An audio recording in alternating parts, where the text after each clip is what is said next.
তিন কারণে আওয়ামী নির্বাচনে ক্ষমতায় আসতে পারে জামাত, রয়টার্সের বিশ্লেষণ। আন্তর্জাতিক গণমাধ্যম রয়টার্স হঠাৎ করে এক বোমা ফাটানো ভবিষ্যৎবাণী করে বসেছে। তাদের অ্যানালিস্টরা বলছেন, বাংলাদেশের আগামী নির্বাচনে ক্ষমতার মসনদে বসতে যাচ্ছে জামাত ইসলামী। ভাবছেন, এতদিন কোণঠাসা হয়ে থাকা একটা দল যাদের নিবন্ধন নিয়ে টানাটানি ছিল, তারা হুট করে ক্ষমতায় আসবে কিভাবে? রয়টার্স কিন্তু হাওয়ায় কথা বলেনি, তারা তিনটি সুনির্দিষ্ট কারণ দেখিয়েছে।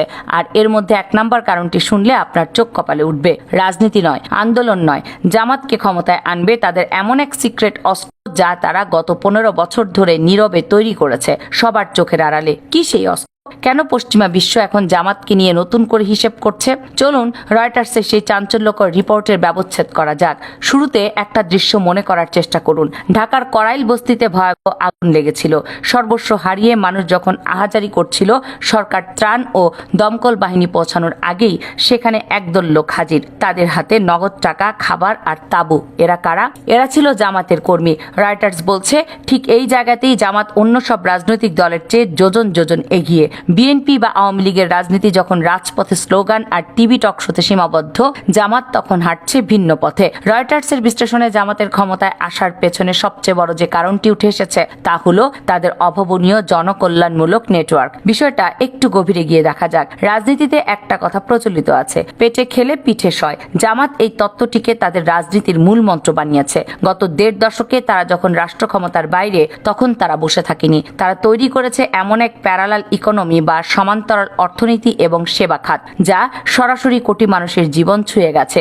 আপনি যদি বাংলাদেশের ব্যাংকিং সেক্টরের দিকে তাকান, ইসলামী ব্যাংক বাংলাদেশ লিমিটেড এর নাম আসবেই। রয়টার্সের ভাষ্যমতে একটি ব্যাংকের মাধ্যমে প্রায় 1.5 কোটি মানুষ প্রত্যক্ষভাবে উপকৃত হয়েছে। ভাবা যায়, 1.5 কোটি মানুষ মানে 1.5 কোটি পটেনশিয়াল ভোটার বা শুভাকাঙ্ক্ষী। দেশের ক্ষুদ্র এবং মাঝারি উদ্যোক্তারা যত ঋণ পান তার 4 ভাগের 1 ভাগই আসে ইসলামী ব্যাংকের মাধ্যমে। আর মজার ব্যাপার হলো, এই ব্যাংকটি প্রতিষ্ঠার পেছনে এবং এর পরিচালনার দীর্ঘ সময়ে জামাতের মতাদর্শের লোকজনের প্রত্যক্ষ ভূমিকা ছিল এবং এখনো আছে। শুধু তাই নয়, গ্রামের নারীদের স্বাবলম্বী করতেই ব্যাংক প্রায় 20 লাখ নারীকে সুদমুক্ত ঋণ দিয়েছে। এদের আয় বেড়েছে গড়ে 30%। এই 20 লাখ নারী ভোটার ভোট দিতে যাবেন, তখন তারা কি রাজনৈতিক বুলি আওড়ানোর নেতাদের কথা ভাববেন, নাকি যারা তাদের দুঃসময়ে পুঁজি দিয়েছিল তাদের কথা ভাববেন? উত্তরটা খুব সহজ। এরপর আসা যাক স্বাস্থ্য খাতে। বাংলাদেশের চিকিৎসা সেবা পাওয়াটা সাধারণ মানুষের জন্য যুদ্ধের মতো। এখানেও জামাত তৈরি করেছে ইবনে সিনা হাসপাতালের মতো বিশাল এক সাম্রাজ্য। রয়টার্স বলছে, ইবনে সিনাকে দেশের অন্যতম সেরা এবং বড় বেসরকারি হাসপাতাল হিসেবে গণ্য করা হয়। প্রতি বছর 10 লাখেরও বেশি মানুষ এখান থেকে সরাসরি সেবা নিচ্ছে।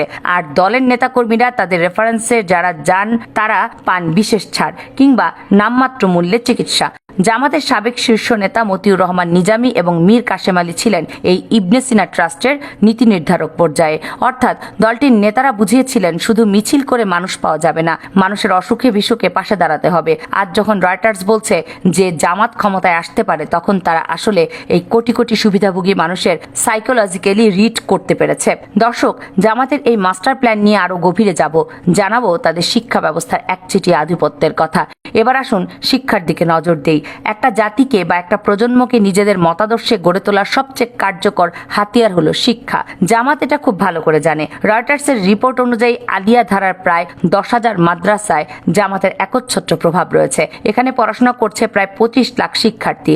এই 25 লাখ তরুণ যখন ভোটার হবে, তখন তাদের মগজে কাদের চিন্তাধারা থাকবে নিশ্চয়ই বুঝতে পারছেন। তবে শুধু মাদ্রাসা নয়, মূলধারার শিক্ষাতেও জামাত তৈরি করছে নিজস্ব দুর্গ। এর শুরুটা হয় 80-র দশকে রেটিনা কোচিং সেন্টারের মাধ্যমে।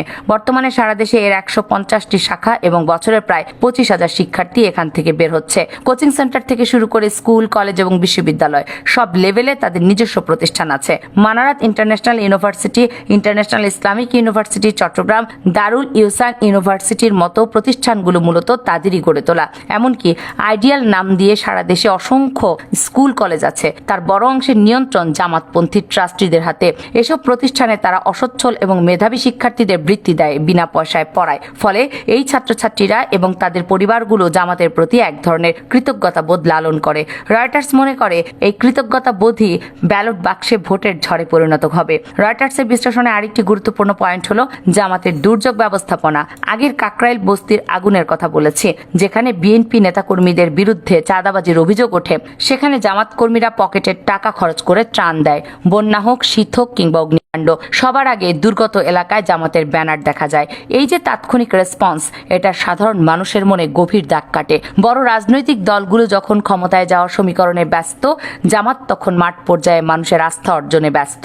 2001 থেকে 2006 সাল পর্যন্ত বিএনপির সাথে জোটে থেকে সরকারে ছিল জামাত, কিন্তু এরপর দীর্ঘ সময় তারা ক্ষমতার বাইরে। রয়টার্স বলছে সরকারে না থেকেও তারা সারা দেশে জালের মতো নিজেদের প্রতিষ্ঠান ছড়িয়ে দিয়েছে। কৃষি থেকে মহাকাশ, বিজ্ঞান সব খাতে তাদের লোক তৈরি হয়েছে। রয়টার্স তাদের রিপোর্টে উল্লেখ করেছে যে এই জনকল্যাণমূলক কাজের মাধ্যমে জামাত কেবল মানুষের মন জয় করেনি, বরং সারা দেশে এমন এক শক্তিশালী নেটওয়ার্ক তৈরি করেছে যা তাদের ভোট ব্যাংকে পরিণত হয়েছে।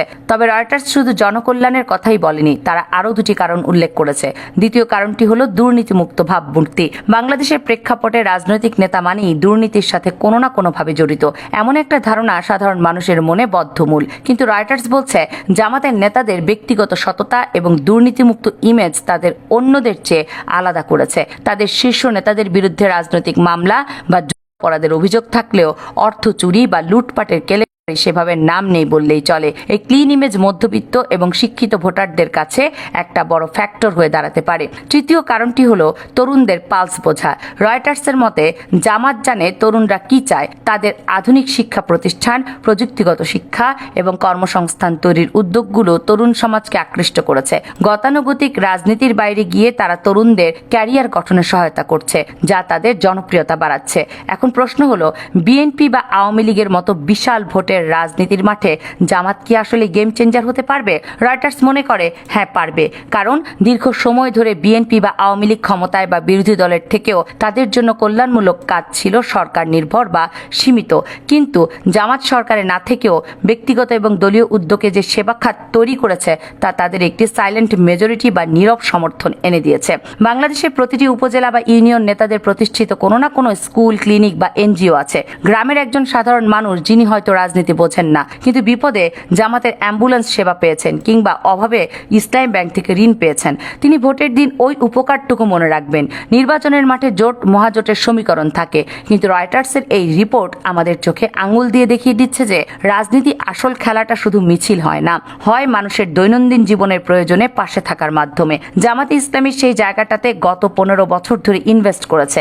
এখন তারা সেই ইনভেস্টের রিটার্ন পাওয়ার অপেক্ষায় আছে। ভিডিওটি শেষ করার আগে বলতে চাই, রয়টার্সের এই বিশ্লেষণ যদি সত্যি হয় তবে বাংলাদেশের রাজনীতির ভবিষ্যৎ মানচিত্রে বড় ধরনের পরিবর্তন আসন্ন। জনসভাকে পুঁজি করে ভোটের রাজনীতিতে এই যে কৌশল, তা অন্য দলগুলোর জন্য নিশ্চিতভাবেই চিন্তার কারণ। আপনার কি মনে হয়, জনকল্যাণমূলক কাজের এই ফিরিস্তি কি আসলে জামাতকে ক্ষমতায় আনার জন্য যথেষ্ট, নাকি রাজনীতির মাঠে অন্য কোনো ফ্যাক্টর কাজ করবে? আপনার মূল্যবান মতামত কমেন্টস করে জানিয়ে দিন। কামরুন নাহার রাখি, কেএনআর মিডিয়া।